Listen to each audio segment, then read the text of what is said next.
The problem is, kahit tayong lahat nagsasalita ng gayaan, gusto namin ganito, gusto namin ganito, ganyan. Hanggang wala kayong ginagawa. Kayong mga nasa ombudsman dyan, puro kayo daldal. Nauuna pa yung bibig ninyo kaysa yung kaso. Tumahimik na lang kayo. Nabibuisit lang taong bahay sa inyo eh. Araw-araw, laman ng balita yan, pero putang ina, ano inaantay nyo?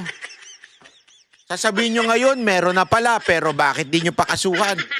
Kaya tuloy nagkakaroon ng palusot itong abogado ni Zaldico dahil kayo may kasalanan, tutoy.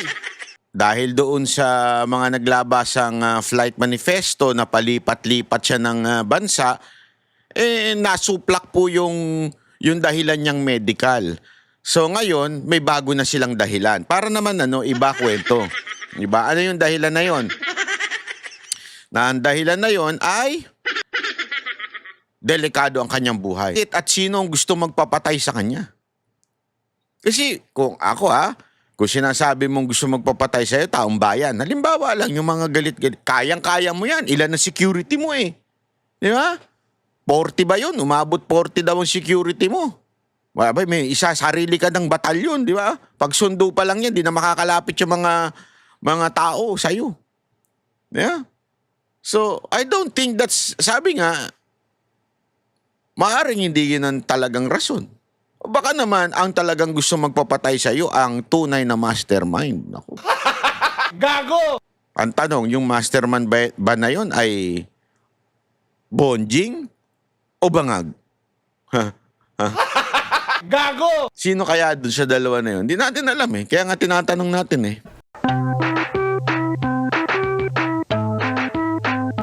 Paglabas nung abogado ni Zaldico ay kesa na naliligtas si Zaldico ay mas lalong nadidiin.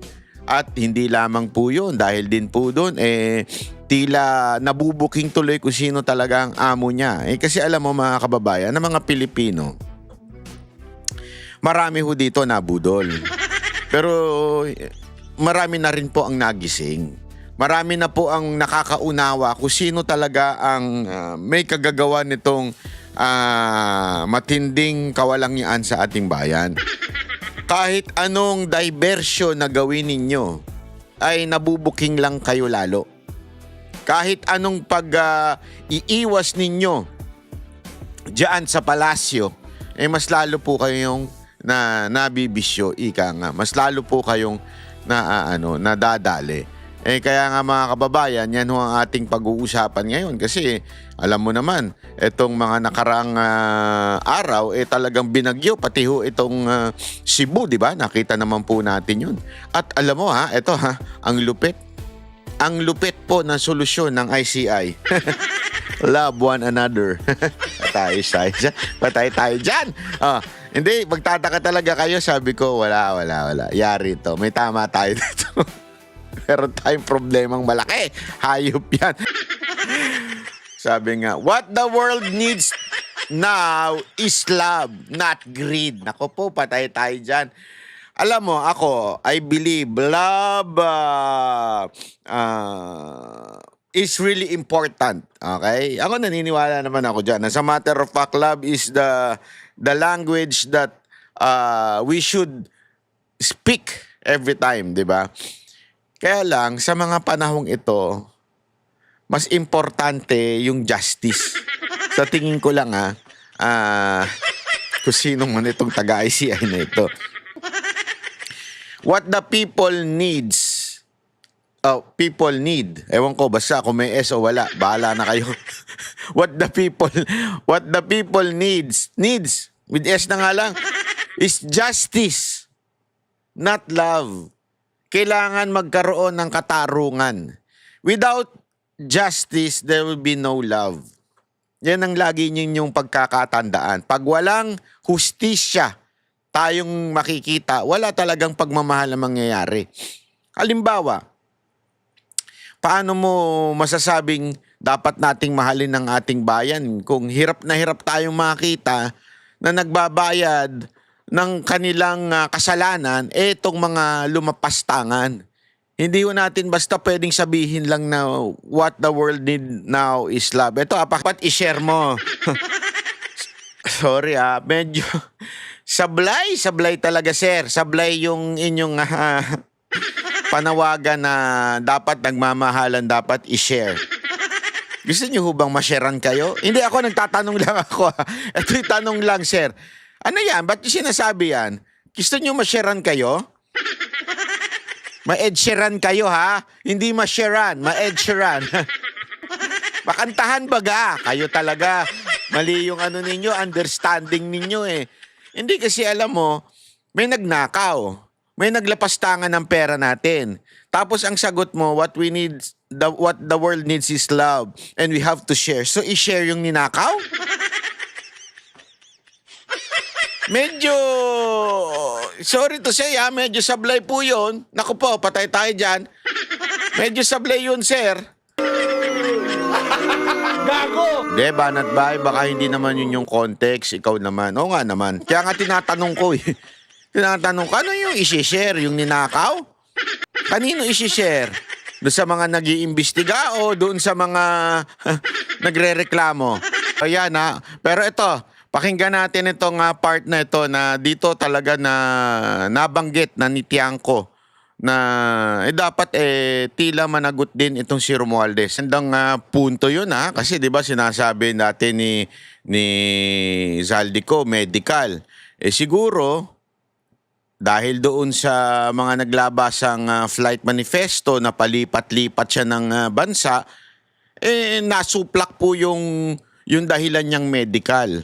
So ngayon, may bago na silang dahilan. Para naman iba kwento. Iba, ano yung dahilan na yon? Na ang dahilan na yon ay delikado ang kanyang buhay. Na maaari siyang, alam mo na, barilin daw. Yun ang bago nilang dahilan. Andali, paano kung ang gustong pumatay sa kanya, taga-gobyerno? Hindi kasi, dalawa lang naman yan eh. Ito dalawa lang yan eh. Kasi yung let's assume, okay? Let's assume that totoo yung sinasabi na na may gustong pumatay sa kanya. Dalawa lang yan. Sino? Yung mga galit na galit sa korupsyon? Gusto siyang patayin? Pero sa tingin ko, since he is part of the government before, friendship niya pa si speaker, close friendship niya, he can be protected. Tama, mali? Yeah? Or, ang gustong pumatay sa kanya ay yung mga nasa gobyerno. Di ba? Kasi sinasabi ni Tiangco dito, pwede ka naman proteksyonan ng gobyerno. Tama, dahil nasa gobyerno ka naman eh. Pero kung ang gustong pumatay sa'yo ay nasa gobyerno, bakit kanila gustong patayin? Yun ang tanong doon eh. Di ba? Bakit kanila gustong patayin? Dahil ba may nalalaman kang ayaw nilang malaman na ng iba? O baka naman natatakot sila na isumbong mo na talaga kung sino nag-utos sa'yo. Di ba? Gago! Na ipa-deliver dyan malapit sa Malacanang. Oh. Gago! So, alin doon? Alin doon? Tanong natin doon sa abogado, alin doon yung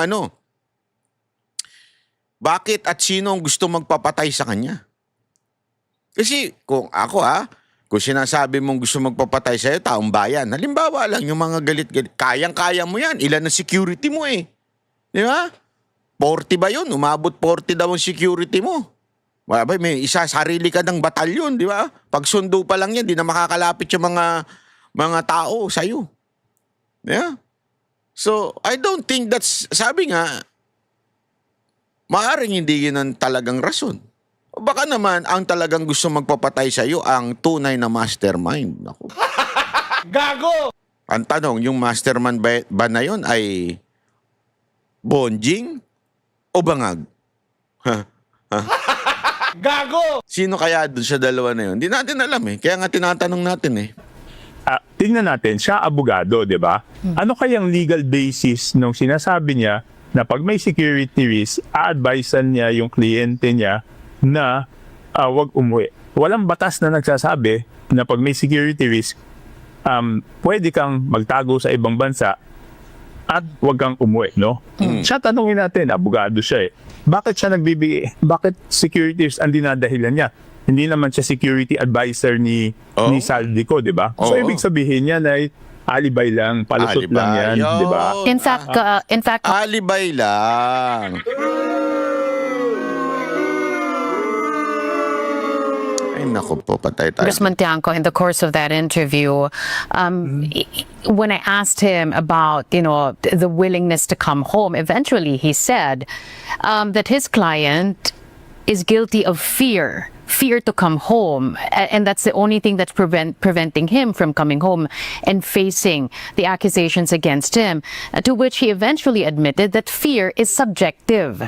So this sort of bolsters what you just said a while ago, na ano lang to, either he gets over that fear, and not make it as his alibi. Go ahead. Okay, sa korte ba po pwede yung takot yung kliyente ko kaya hindi pupunta dito, kaya nagtatago sa ibang bansa? Walang batas ang maisa-cite na pwede yun. So alibay lang yan. Diba? Alibay. Palusot lang yan. Maliwanag na palusot na ayaw niya lang kumarap dito sa kahit anong akusasyon sa kanya. Speaking of that accusation, Congressman, yun ang sinasabi niya. Kasi nabanggit natin sa kanya na 2 tao ang naglalabas ng kanyang pangalan. It was you and the former Senate President Cheese Escudero during that Blue Ribbon Committee as well. Hindi lang. Pati si District Engineer Alcantara. Right. In the beginning. In the beginning. Ganun po yung nangyari. Ang sinasabi niya, bakit niya haharapin? Ano ba ang akusasyon? What kind of corruption did the former congressman allegedly commit? To which I asked him, and then he was saying, where's the evidence, in so many words. Would you agree that there is no evidence against Zaldico, that all of these are just accusations? Because the greatest proof... Di ba yan yung pinlay natin nung kahapon, nung sinasabi nung abogado, puro lang naman daw accusation, wala pa namang ano daw, o ano, sasagot mo, sige nga. Hindi, kasi importante ito si Tiangco ang unang nagbanggit kay Zaldico. As a matter of fact, siya yung may details, di ba? Yung mga insertion na ginawa di umano ni Zaldico, even not just doon sa kanyang party list, pero sa iba't ibang party list at sa iba't ibang distrito. Si Tiangco nag-details nun meron siyang PowerPoint diyan would be the minutes of the small committee that hasn't seen the light of day yet, Congressman Tiangco. Yes, di ba? Ibig sabihin, kung meron man lang kahit konting good faith, di ba? Ang tagal-tagal na no. I think it was early August nung sinasabi ko nasan yung minutes ng small committee. Ano na tayo ngayon? November, August, September, October, November, 3 buwan. Di ba? Ayaw man niyang ipadala yung minutes ng small committee. Di ba? So, ibig sabihin, ayaw lang talaga nila sumagot sa kahit ano. Yun ang maliwanag dito. So, anong ebidensya? If I mean, the minutes of the small committee, would you agree that that's only one piece of evidence that's missing? Go ahead. Isa lang yon. Pangalawa, yung sinasabi na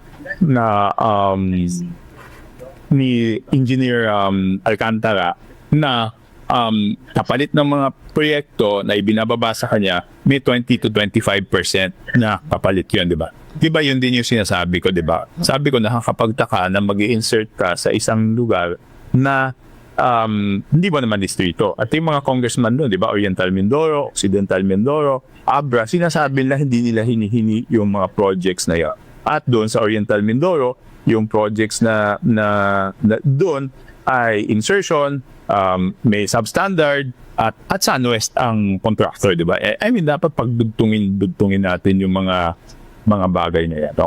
Pero maliwanag, ayaw lang niyang umuwi, ayaw lang niyang sagutin yung akusasyon, no? That was also a greater part of our interview, the separation between the person and the corporation. Mukhang malakas ang loob ng kanyang abogado, Congressman Tiangco, that they stand on solid ground. It is very clear to him Panoorin niyo yan. Maganda yung sinabi ni ano dyan. Tingnan ninyo. that there is that separation between the person and the corporation. What do you think about that? Is that a convenient cover-up? Kami na, hindi malakas ang loob ng abogado. Kung malakas ang loob ng abogado, pinauwi na niya yung kliyente niya. Again, Yon, magandang punto yun. Kung malakas daw ang abogado, edi sana pinauwi niya na. So anong ibig mo sabihin? Ibig mo bang sabihin, hindi malakas yung kanyang abogado dahil mahina? Oh, ewan ko sa'yo, pero... sinasabi ko, hindi naman siya security consultant ni Saldico. Siya ay abogado ni Saldico, di ba? Ang abogado, papaapirin mo sa kahit anong venue yung kliyente kung confident ka. So, ibig sabihin, takot sila. Sinasabi lang niya yun. Di ba? Kung confident sila, ihanap niya yung kliyente niya. There was also one point in the interview, Congressman Tiangco, that I asked him, when did Congressman Zaldico feel that the tide was turning against him? Ang sinabi po niya ni Attorney Rondain, it's when he started to feel that he was going to be blamed, as if he had nothing to do with everything that's happening. Your reaction to that? Hindi mapapwede insertions na nangyari, di ba? Kung hindi niya alam, okay, kung hindi niya alam, sino may alam? Siya lang may alam nun. Ang the buck stops with him unless ituro niya kung sino yung nagluto sa kanya nun, di ba? Pero kung hindi niya may tuturo kung sino yung nagluto sa kanya nun, ibig sabihin siya ang gumawa nun. Sino pa ba gagawa nun? Wala nang gagawa nun. Siya ang head ng BICAM. Siya ang head ng house contingent doon sa BICAM. Congressman, ano ho sa dalawa ang nangyayari? Ayaw niyang umuwi? Or may pumipigil din sa kanyang... Yan.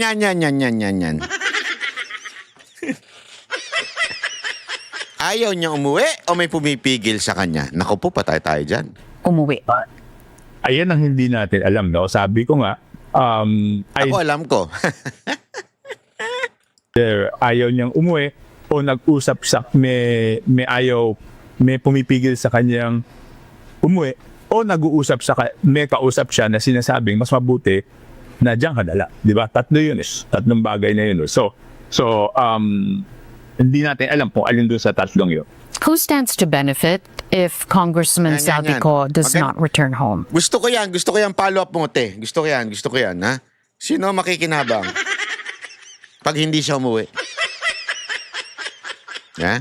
Hindi kasi ayaw pang tumbukin ito ni Tiangco eh. Okay. Siya ngayon, tignan natin yung sequence, di ba? Siya ang Committee on Appropriations. Sino ang directly na mas mataas sa kanya? Di ba? Ang directly na mas mataas sa kanya ay ang Speaker of the House, di ba? So, sabi nga ni Ombudsman Remulla na kahit inelect yan na in not so many words, no, hindi to verbatim, sinabi niya na kahit yan inelect sa House, Speaker's choice yan, di ba? Yeah. So, yun lang ang pwede niyang ituro sa ngayon, di ba? But ang nakakapagtaka niyan, when Speaker Martin Romualdez was still the Speaker of the House, wala siyang effort na pauwiin si Saldico, di ba? Yun. Nagkaroon lang ng Magandang punto yon. That's a good point. Di ba? Una, sabi nga ni Remulla, di ba, meron yung may pananagutan dahil daw doon sa kanyang planong idemanda si Romualdez dahil doon sa siya ang speaker at that time. Oh. Kaya nga ang tanong dito bakit noong panahon ni speaker walang effort na pauwiin si Zaldico? Nagkaroon na lang ng effort, nagkaroon na ng clamor, kaya nga nag-resign si Romualdez at pinalitan ng isa, at yun na yung isang nagsabing pauwiin na, 'di ba? But before nung Speaker of the House pa si Romualdez, bakit walang ka-effort na pauwiin yung Zaldico na yan? Bakit? effort na pauwiin si Saldico nung napalitan na ang speaker. Yun, nakita natin agad na sinabi na pauwiin at kinat short yung travel clearance ni Congressman Saldico. Correct. But noong si Speaker Martin Romualdez ang speaker, walang effort na ganyan. Walang attempt na pauwiin si Congressman Saldico. So long story short, the former speaker, Martin Romualdez, stands to benefit if Zaldico does not return home. Is that Grabe naman yung pantumbok mo, ate. Tinumbok mo kagad eh. Huwag mo masyadong itinututok. Tinutok mo kagad. Baka maano ka nitiyan ko niyan. what you're saying, Congressman? It would seem to be that way, di ba? Kasi Yung kung pasabihin, oo, it seems to be that way. Oh. Wag, diretso mo na. Ang dami yung anas eh. hindi ganon, edi dapat pinilit na ni Speaker Martin Romualdez na pauwiin si Saldico dahil pwede niya sabihin, Oy Saldi, ang laki-laki ng ginagawa mong problema dito, bakit hindi ka umuwi? Yan. Di ba? It's been how many? I think we're on our more or less 50th day since the ICI was created. Marami na pong nakikita in the past days, hindi ba? It seems as if the ICI is going full throttle when it comes to these cases, these referrals. But from your vantage point, how will you assess, knowing what you know and whom you think should be held accountable? How would you assess the performance of the ICI? Hindi, ang alam ko lang yung ICI is very deliberate, no? Maingat na maingat sila kasi Carmina, 2 beses ako napunta dyan. Sobrang ingat. Iniingatan nila si Romualdez. Ayop yan. Maingat na maingat sila kasi Sobrang ingat. Carmina, 2 beses ako napunta dyan, di ba? Maingat na maingat sila, mabusisi sila sa mga tanong. Ang impression ko is mukhang gusto nila talaga kompleto yung ebidensya bago sila mag-file ng kaso. Yan ang impression po, no? Pero na-realize ko din na may mga kailangan silang additional powers. No? That's why I filed the bill strengthening the powers of the ICI, no? Number 1, binigyan natin sila ng contempt power, di ba? Kasi wala silang contempt power. So, binabaliwala lang. Katulad mo, si Saldico 2 beses na inimbitahan, hindi man lang nagpunta, hindi nga naman sinagot yung sulat nila, no? So, yun, number 1, contempt powers. Number 2, binigyan natin sila ng power to file a whole departure order. Number 3, binigyan natin sila ng power to sequester and to file for sequestration and hold of assets, no? Para hindi nalalabas yung mga assets, pareho nung nangyari doon sa mga eroplano ng Misibis, no? Na alam naman natin yung Misibis kay Congressman Saldico ulit yun. So, nailabas yun. So, yun ang Hindi din. Didinay na naman ng abogado niya yun. Hindi. Nag-diverse na yan. Nag-diverse na. Kasi kahit yung aeroplanong nawala, di ba? Tsaka yung helicopter na nailipad na, dininay din ng abogado. Alam mo naman, kaya ka nga may abogado. yung papatunay, wala talaga siyang balak na bumalik dito, no? Of course, sinasabi na naman ni nung abogado niya na magkaiba yung Misibis doon sa kay Saldico. Kung magkaiba yun, bakit nilabas yung mga properties na yun, no? Bakit dinala sa Malaysia? So, Oh, 'di ba? Yung Misibis, naalala nyo yung merong empleyadong in-interview ng Rappler. Oh, 'di ba? Tapos andun si Saldico, kung ano-ano yung sinasabi nung empleyado na yun. Oh, tapos sasabihin nila ngayon, hindi ko nyo yun. makikita mo, tugma yung galaw ng mga korporasyon doon sa personalidad ni Saldico. Nang ang isa lang ang pinapakita na wala siyang balak na bumalik dito. Sabi mo kanina that it's Wala very talaga. it's very easy to put the pieces of the puzzle together. Pero ganun ba talaga kadali? Or what would be the evidence to prove that these are all connected? Ang sinasabi ko, Carmina, takot silang harapin. Yo!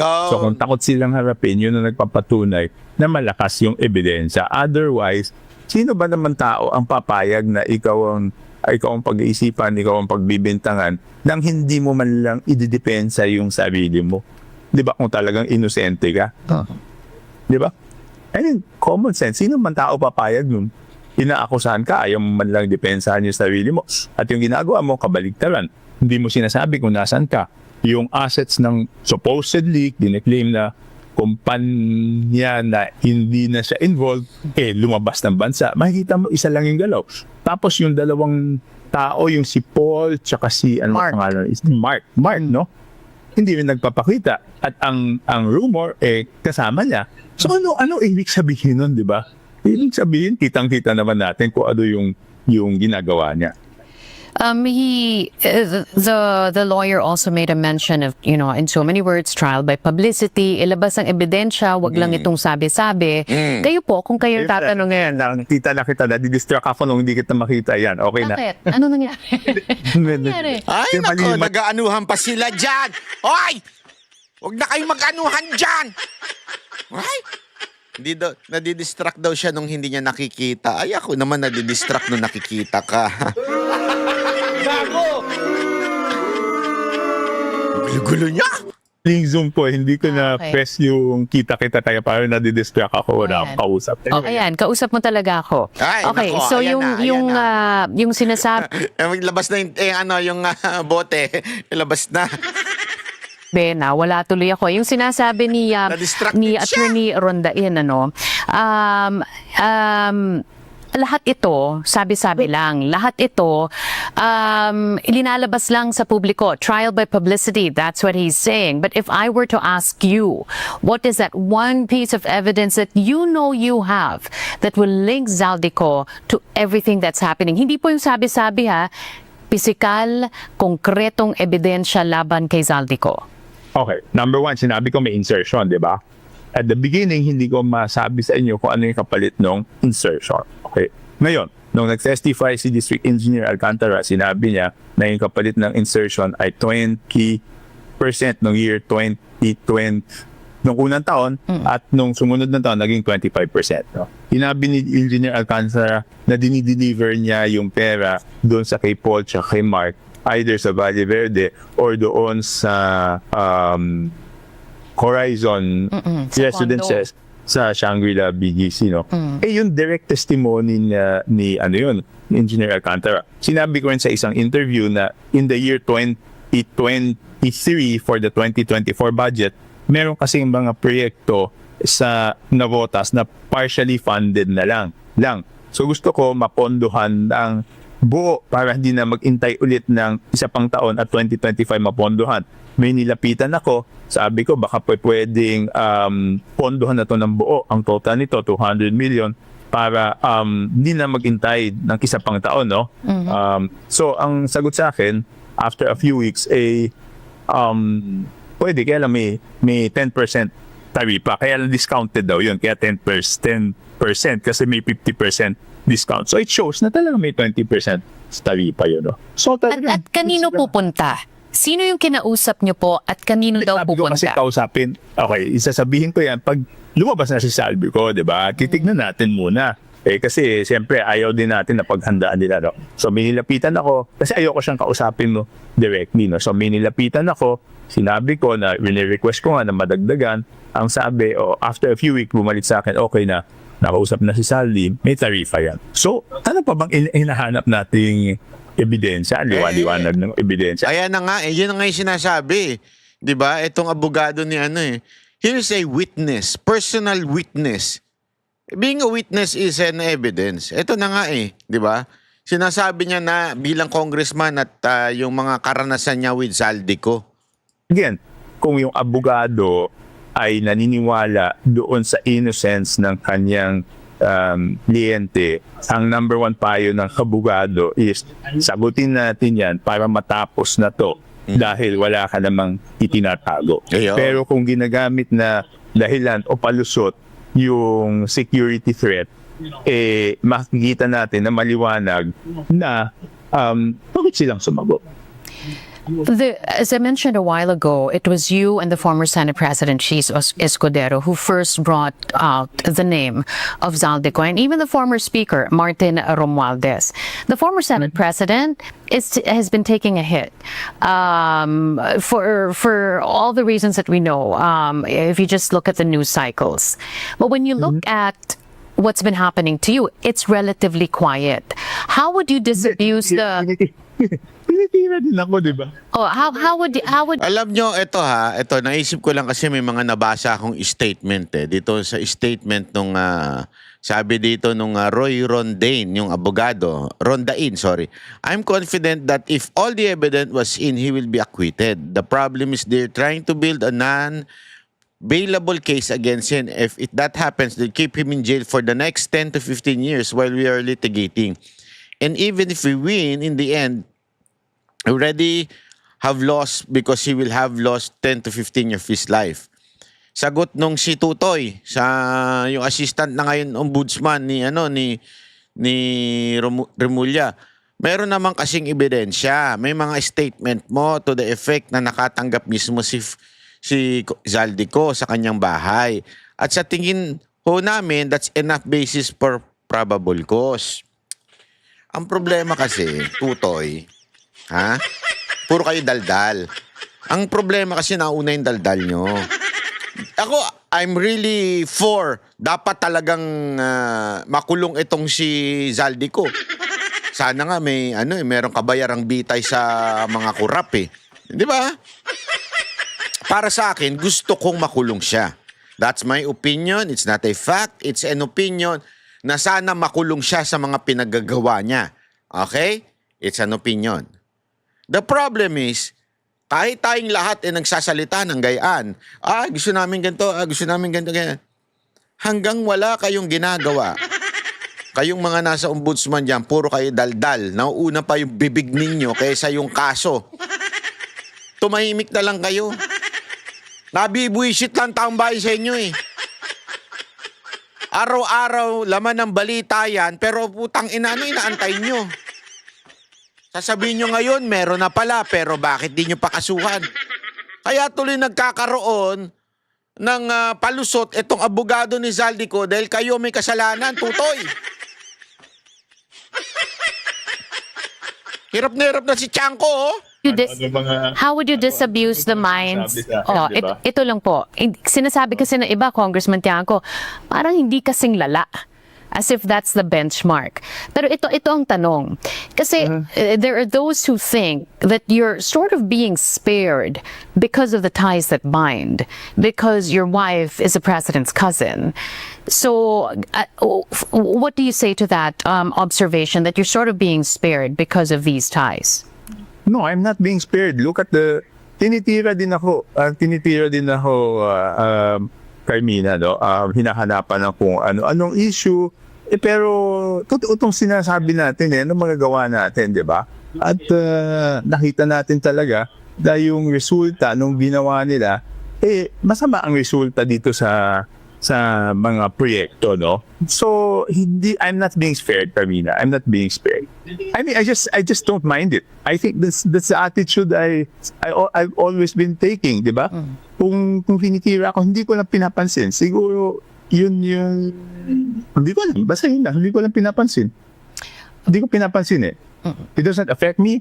I don't mind it. Because even if you're doing the best that you cannot expect naman everyone to like you, diba? And these people have resources, diba?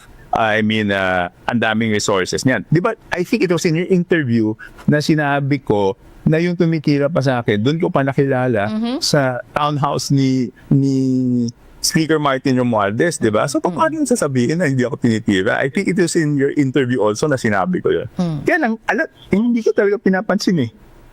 Congressman, while we're talking about this, the devastation in Cebu is just really something that's breaks the hearts of many. And as we speak, the country is preparing for yet another storm to enter the Philippine area of responsibility. How would you reconcile the billions, maybe even trillions lost to these flood control projects, and then you looked at the devastation, the destruction that happened in Cebu? Hindi, talagang we have to make an audit, no? We have to make an audit. Okay, yung sa Cebu, bakit ba nangyari yun, di ba?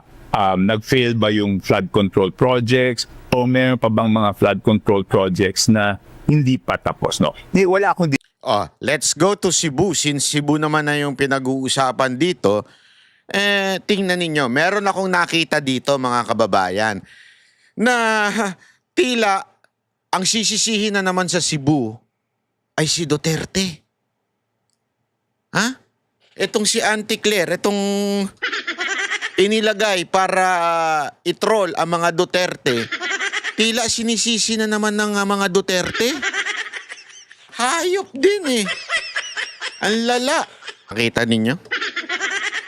Nakita ninyo? Ulitin natin! Ulitin natin! Pagdami ng mga kabahayan sa mga munisipalidad. Posibleng nakaapekto rin daw ang pagmimina na nagresulta sa pagkalbo ng mga kabundukan na sanay sasalo sa tubig ulan. Sa datos ng Malacanang, Ayan. 343 flood control 343. Datos ng Malacanang. Sarili nilang datos. Meron silang sarili. Ang bilis. Puta, yung Ilocos Norte na tinatanong ni Chavit Singson hanggang ngayon, wala. Eto, meron kagad sila. Ano meron? projects ang ginawa sa Cebu sa ilalim ng Duterte administration habang may 168 flood control projects. Tanginang, ang galing. Yan ang sabi ko nga sa inyo. Yan ang tawag sa kasinungalingan. Ang kasinungalingan, para hindi halata, meron munang katotohanan kapiraso tapos the rest kasinungalingan. So dito sinasabi nila, nung panahon daw ni Marcos, may 100 plus. Nung panahon ni Duterte, may 300 plus. Pero ending nito, sino may kasalanan? Sigurado na naman yan. Ang ending nito, Duterte na naman. Naman sa ilalim ng panunungkulan ni Pangulong Bongbong Marcos. Dapat daw masilip ang mga ito. Pinaiimbestigahan na ito ni Pangulong Bongbong Marcos. Yun na. Yan po ang dahilan kung bakit po nagpapaimbestiga ang Pangulong Marcos Jr. Dahil nakita niya po yung epekto, may mga budget na inilaan para dito pero parang hindi gumagana. Pinaiimbestigahan. Pinaiimbestigahan na. Tingnan nyo, ang resulta nito, eventually, Duterte na. Nananawagan naman ang palasyo sa gobernadora para tumulong sa investigasyon. Kaya mas maganda po na kung siya man po ay nagagalit, yan din po ang nararamdaman ng Pangulong Marcos Jr. At kung meron po siya pang mga alam, may mga facts, may mga data rin po, si Governor para dito mas na makakatulong sa ating gobyerno para mapanagot ang dapat mapanagot. Yan po ay welcome. Nagbabalita mula sa front. Nakita nyo na mga kababayan, ang lupit ano? May kasalanan na naman mga Duterte. Hayop talaga. Alam mo yun, si Pangulong Duterte noon, kabilin-bilinan niya noon, pagpasok niya sa gobyerno, forget about the past government. Huwag niyong sisihin na yung nakaraang gobyerno. Ang sabi niya is, tayo nang namumuno ngayon. So dapat solusyonan. Hindi yung ito, halatang halata yung twist Di ba? Na parang, sandali. Hindi usapan dito yung una-una, questionable yung mga data. Di ba? Sino nagsabi niyan? Di ba? Malacanang, maniniwala ka dyan. Laging fake news yan.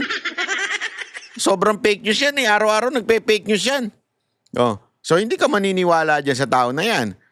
Pero sabihin na natin, let's assume, totoo yan. Kayo na nakaupo. Bakit ninyo hinayaan yung quote-unquote 100 plus ninyo? Di sana kung may kasalanan talaga, assuming na totoo yan sinasabi mo pero malabo talaga. Assuming na natin meron. Di sana nung nalaman ninyo na ay ang daming hindi ginawa nun, di gawin na natin ngayon, ayusin na natin. Hindi nyo pa rin ginawa. So ibig sabihin, talagang merong katiwaliang nangyari ngayon. 'Di ba? Malala. At saka isipin nyo, eto na lang simpleng-simple. Bakit dati hindi naman ganyan katindi ang bahadyaan? Bakit ngayon ganyan katindi? Sabihin na natin again, totoo yung mga data mo. Bakit hindi nagbabaha ng ganyang katindi? Ibig sabihin, yung mga ghost tuloy, yung mga flood control project noon, maayos. Yung flood control project ngayon, ghost project. Di ba? Huwag na tayo magpaikot-ikot. That's the reality of life. Merong ganun talagang eksena. Palusot ninyo, halatang halata Sus. Di ba? Anyway, talaga naman syempre, yan po ang kanilang packaging. Pero dito ka magtataka. Eto, matinding pagtataka ho ito. Matindi. Mantakin mo sa lahat po nangyari dito sa Cebu. Kailan lang dumalaw ang presidente? Oh. Ngayon is after 2 days or 1 day. Sabihin na natin 1 day. Pero merong hindi dumadalaw at malang hindi tumutulong. Sino ho yun? Ha? Ito. Yan.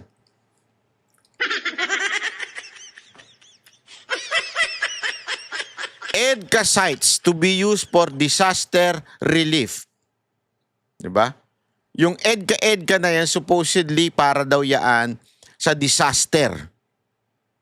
Bakit hindi ata natin nararamdaman yung, kasi yan na sinabi nila nun tutulong tong, ito.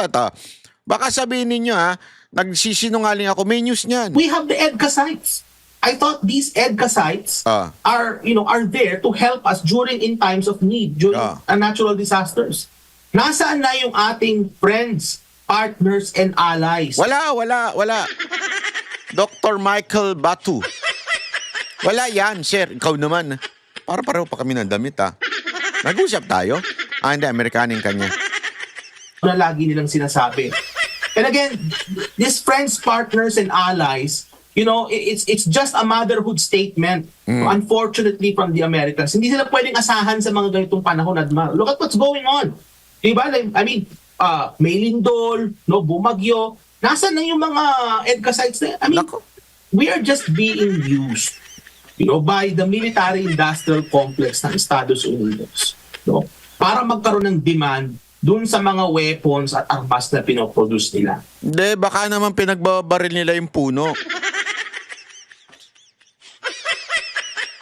Hindi, alam nyo mga kababayan, ito yung nakakalimutan ata ng na supposedly, yung EDSA sites na yan, yung EDCA, EDCA, supposedly, yung mga training na yan, yung gagamitin daw sa pagtulong. Di ba? Sa mga disaster. Pero naramdaman nyo po ba? Yung mga EDCA na yan, naramdaman nyo po ba? Parang hindi, di ba? Ewan ko sa inyo. Pero tila hindi ko nararamdaman yan.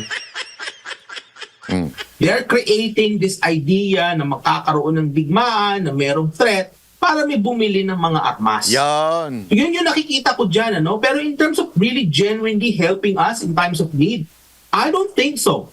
Kung maalala nyo lang nung COVID, sinong bansa ang unang tumulong sa atin? Yan. It was China. China was one of the first countries that helped us. The United States, their help came a little bit later. Pro-China ka? Ano naman sasabihin nila? Pro-China ka? Ayaw nilang harapin yung katotohanan na tayo, kaibigan lang tayo ng Amerika pag kakailangan nila tayo.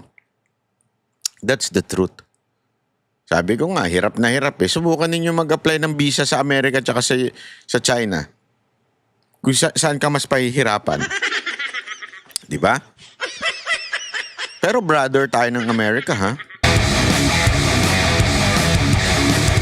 Dito tayo po sa naging gawi nitong si President Bongbong Marcos Jr. doon po sa APEC, naging sentro din ito ng diskusyon sa social media yung kanyang pakikipagkamay kay President Xi Jinping. Ano ang nakikita mo rito, Doc, considering bago pa ang APEC, halos magkasunod kasi ito nagkaroon po ng ASEAN meeting or conference dyan po sa Malaysia, kung saan talagang binanatan, though hindi binanggit ang pangalan ng bansa, pero sa harap ni President Trump at ibang Chinese officials, ang pinatutungkulan doon ay itong China nga. Tapos doon, abay sumingit ng pakikipagkamay na kesyo para di daw ma-offend si President Xi Jinping. Nakita natin ito sa mga videos na kumakalat ngayon sa social media na nabigla. Pati yung foreign minister ata, nung lumapit at nakipagkamay. Ano nakikita mo dito po, Doc? Maganda siguro, Admar, kung maipakita natin sa screen, kung meron sana kayong stock footage yung brief 10-second interaction ni Pangulong Marcos Jr. at ni Chinese President Xi Jinping. Kung wala, okay lang. Pero describe natin yung nangyari. So, last day ng APEC yon, and then ini-hand over na kay Xi Jinping kasi sila yung chair, no, susunod. Nangyari yan, nilapitan ni Marcos Jr. If you look closely at the foreign minister Wang Yi at the background, you see yung itsura ni Wang Yi, no, he looked very concerned. Kasi para bang ano ito? What is going on? Kasi alam mo, Admar, sa mga international summit, no, sa mga conferences, lalo-lalo na yung mga involving world leaders, yung mga interactions amongst the world leaders, bagamat wala naman nagbabawal no, na lumapit sila sa isa't isa, kinakailangan niyang choreograph at mayroong protocol na sinusunod. May mga protocol officers yan. So halimbawa, kung kakamayan mo yung leader ng isang bansa, dapat yan, kino-coordinate yan beforehand. No? So, ibig sabihin, tingnan mo among dyan sa interaction na yan, walang iba nakipagkamay na world leader kay Xi Jinping, si Marcos Jr. lang. And if you were to carefully analyze what happened there, ang daming sinabi, kung tinanong si Marcos Jr., ano po ba sinabi yun sa kanya? Ang dami niyang sinabi, no, na sinabi daw ni Xi Jinping, na may sinagot siya, pero 10 seconds lang yung encounter na yun. I don't believe that yung mga sinabi ni Marcos Jr. at sinabi daw ni Xi Jinping would have lasted that long na 10 seconds. And also considering... Hindi, gusto lang niya talaga kasi ng pa-picture. Alam mo naman niya si Marcos, bahilig yan sa sa, alam mo yun, pa-cute baga. Pa-picture lang yan, huwag kayo nagpaniwala dyan. Kasi keso marami daw siyang sinabi, ganyan-ganyan. Oh. Na kailangan din ng interpreter ni President Xi. So, I don't believe that everything na sinabi ni Marcos Jr. Yun yung sinabi within that 10-second period. Now, setting that aside, optics matter a lot sa ganitong klaseng interaction. Bakit? Well, look at the context. If we look back, the Philippines government has been demonizing China for a long time. China has become the villain. No, the Philippine media as well has demonized the Chinese. No, dinidemonize nila yung gobyerno ng China and by extension the Chinese people. Kaya nga halos wala na tayong turista galing China because of that demonization. So, and then here comes Marcos Jr. reaching out, his hand to shake hands with Xi Jinping. Tingnan nyo sino yung lumapit at sino yung nilapitan. Si Xi Jinping hindi naman hindi siyang lumapit, hindi siya nag-initiate ng contact. It was Marcos Jr. who initiated contact and that matters a lot. Parang ganito yan kung sino yung lumapit, ay siya yung may pangangailangan. China does not need us more than us needing China. Ibig sabihin, mas kailangan natin ng China kaysa ang China ay kailangan tayo.